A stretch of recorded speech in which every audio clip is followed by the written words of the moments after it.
বন্ধুরা, হেমরাজ নামের একজন ব্যক্তি ছিলেন যার বয়স প্রায় ৫-২ বছর ছিল। তিনি গ্রামের জমিদার ছিলেন এবং তার গ্রামে বেশ নামডাক ও প্রতিপত্তি ছিল। বন্ধুরা, হেমরাজ কোনোভাবে তার নিজের ছেলের নতুন বুকে তার প্রেমের জালে ফাঁসিয়ে ফেলে এবং সুযোগ পেয়ে তার সাথে সম্পর্ক গড়ে তোলে। সে এত জোরে সোরে সম্পর্ক গড়ে যে তার বউয়ের অবস্থা খারাপ করে দেয়।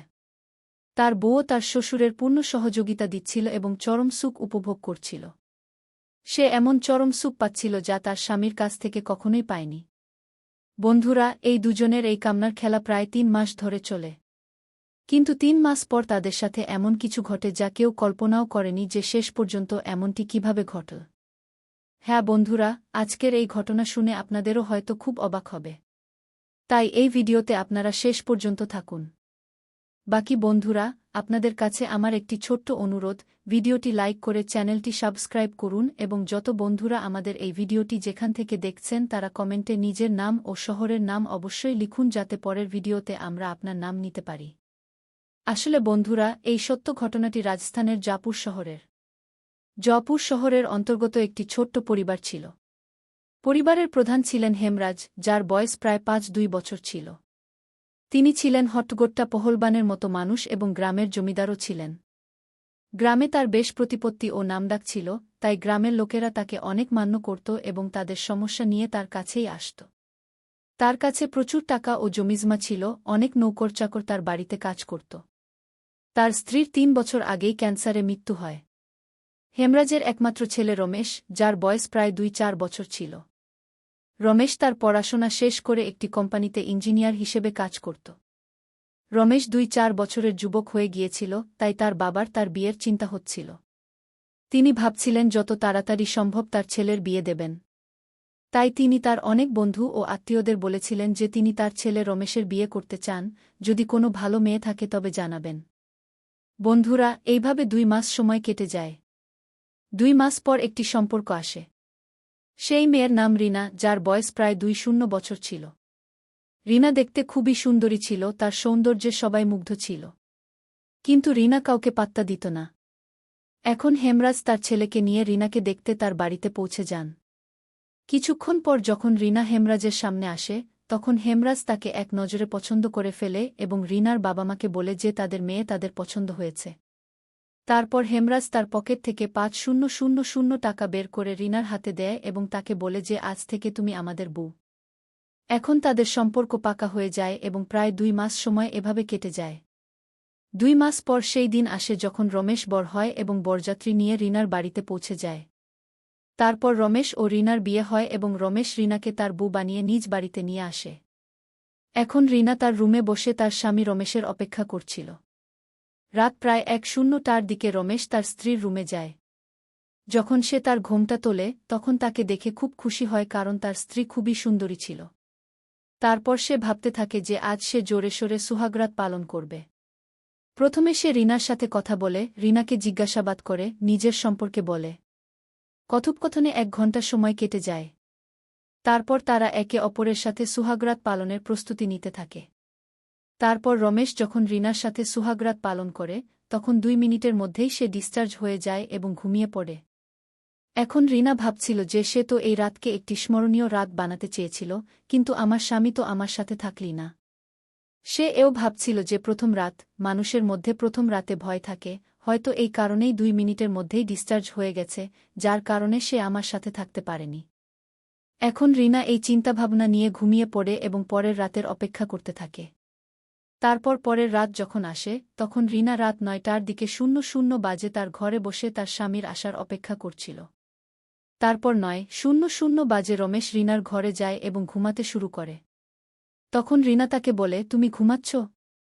আমি চাই তুমি আমাকে ভালোবাসো, আমার ইচ্ছা পূরণ করো।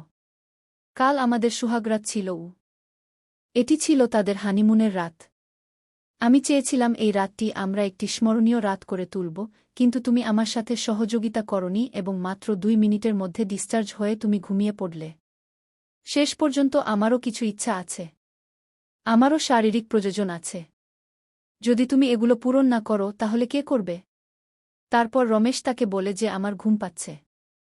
আমি ক্লান্ত। তুমিও ঘুমিয়ে পড়ো। আমিও ঘুমাচ্ছি। এখন রিনা তার কথা মেনে নেয় এবং সেও ঘুমাতে যায়। বন্ধুরা, রমেশ প্রতিদিন কোনো না কোনো অজুহাত তৈরি করত। সে রিনাকে বলত যে কখনো আমার ঘুম পাচ্ছে, কখনো আমি ক্লান্ত, কখনো আমার স্বাস্থ্য খারাপ। এইভাবে 1-0 দিন কেটে যায়। একদিন রাত প্রায় 1:00টার দিকে রিনা রমেশের সাথে ঝগড়া শুরু করে। সে তাকে নানা রকম কথা শোনায় এবং তাকে বলে যে তুমি নপুংসক। তুমি কিছুই পারো না। তুমি আমার জীবন নষ্ট করে দিয়েছ। আমি কোথাও আর নেই।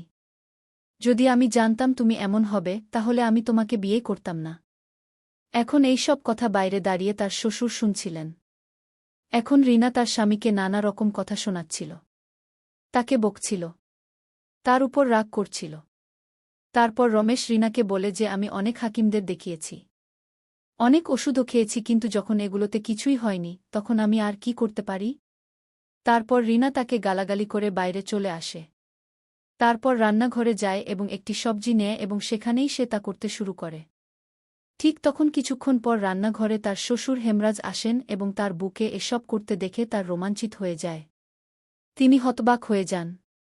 রিনাও যখন তার শ্বশুরকে দেখে তখন লজ্জা পেয়ে সেও তার ঘরে গিয়ে ঘুমিয়ে পড়ে। বন্ধুরা, তারপর পরের দিন সকাল 9:00টায় সেও তার ঘরে গিয়ে ঘুমিয়ে পড়ে। বন্ধুরা, তারপর পরের দিন সকাল 9:00 এর কাছাকাছি সময়ে রমেশ তার অফিসের জন্য প্রস্তুত হয়। তার স্ত্রী তাকে টিফিন দেয় এবং সে তার অফিসের জন্য চলে যায়। তারপর রিনা রান্নাঘরে যায় এবং খাবার তৈরি করতে শুরু করে। কিছুক্ষণ পর হেমরাজ আসে এবং একটি জায়গায় বসে যায়। তারপর সে তার চাকরকে বলে যে তুমি আমার মাথার মালিশ করো। যখন তার চাকর তার মাথার মালিশ করতে শুরু করে তখন হেমরাজ তার চাকরকে রিনার কথা শুনিয়ে শুনিয়ে বিভিন্ন অশ্লীল কথা বলতে শুরু করে। সে তার চাকরকে বলে যে যখন আমরা যুবক ছিলাম তখন আমাদের মধ্যে অনেক শক্তি ছিল, অনেক জোশ ছিল। যাকে একবার জড়িয়ে ধরতাম তাকে ছাড়তাম না। যার ইচ্ছা পূরণ করতাম সে বারবার তার ইচ্ছা পূরণ করতে আসত। রিনা যখন তার শ্বশুরের এই ধরনের কথা শুনে তখন সে হাসতে শুরু করে। কিছুক্ষণ পর হেমরাজ তার চাকরকে বলে যে তুমি বাজারে যাও এবং বাজার থেকে কিছু সবজি নিয়ে এসো। তারপর তার চাকর বাজারে চলে যায়। কিছুক্ষণ পর হেমরাজ তার বউ রিনাকে বলে যে বউ, আমার মাথায় একটু ব্যথা করছে, তুমি আমার মাথার মালিশ করে দাও। তারপর রিনা তেল দিয়ে তার শ্বশুরের মাথার মালিশ করতে শুরু করে। হেমরাজের অনেক আনন্দ হচ্ছিল, সে অনেক উত্তেজিত হচ্ছিল। সে ধীরে ধীরে রিনার কাছাকাছি আসছিল এবং রিনাও তার কোনো বিরোধিতা করছিল না। এখন হেমরাজের সাহস আরও বেড়ে গিয়েছিল। সে এক ঝটকায় তার বুকে তার কোলে নিয়ে নেয়, তাকে বাহুতে জড়িয়ে নেয় এবং তাকে কোলে তুলে শোবার ঘরে নিয়ে যায়। বন্ধুরা, রিনা তো চাইছিলই যে তার শ্বশুর তার সাথে কিছু করুক, তাই রিনা কোনো বিরোধিতা করছিল না। এখন শোবার ঘরে গিয়ে এই দুজনের কামনার খেলা শুরু হয়ে যায়। এখন এইভাবে বন্ধুরা, যখন 1 ঘন্টা কেটে যায় তখন এই দুজন আলাদা হয়ে যায়। এখন এই দুজন যখনই সুযোগ পেত একে অপরের সাথে এইভাবে সম্পর্ক তৈরি করত। বন্ধুরা, এখন রিনা তার শ্বশুরের সাথে সম্পর্ক তৈরি করতে করতে প্রায় 3 মাসের সময় কেটে যায়। 3 মাস পর একদিন রিনার স্বাস্থ্য খারাপ হয়ে যায়। তার স্বাস্থ্য এতটাই খারাপ হয়ে যায় যে সে বমি করতে শুরু করে এবং বমি থামতে চায় না। তখন তার স্বামী রমেশ পাশের একটি হাসপাতালে যায় এবং সেখান থেকে একজন লেডি ডাক্তারকে ডেকে আনে। সেই লেডি ডাক্তার রিনার চেক আপ করে এবং তারপর রমেশকে বলে যে তোমার জন্য একটি সুখবর আছে, তুমি বাবা হতে চলেছ। এখন রমেশ যখন লেডি ডাক্তারের কথা শুনে তখন হতবাক হয়ে যায়। তার হুঁশ উড়ে যায় এবং সে ভাবতে শুরু করে যে আমি তো আমার স্ত্রীর সাথে কিছু করিনি, তাহলে সে কিভাবে প্রেগন্যান্ট হতে পারে? এখন রমেশের অনেক রাগ হয়ে যায় এবং সে তার স্ত্রীকে বলে যে তুমি আমাকে ঠকিয়েছ, তুমি আমাকে কোথাও রাখনি, তুমি কার সাথে মুখ কালো করেছ, তোমার পেটে কার বাচ্চা বড় হচ্ছে। এখন সে তার স্ত্রীকে নানা রকমের কথা শোনাতে শুরু করে এবং যখন কথা বরং আপনাকে সচেতন ও সতর্ক করতে হবে। বন্ধুরা, আবার দেখা হবে নতুন একটি ভিডিওতে। আপনি নিজের এবং আপনার প্রিয়জনের যত্ন নিন। ধন্যবাদ।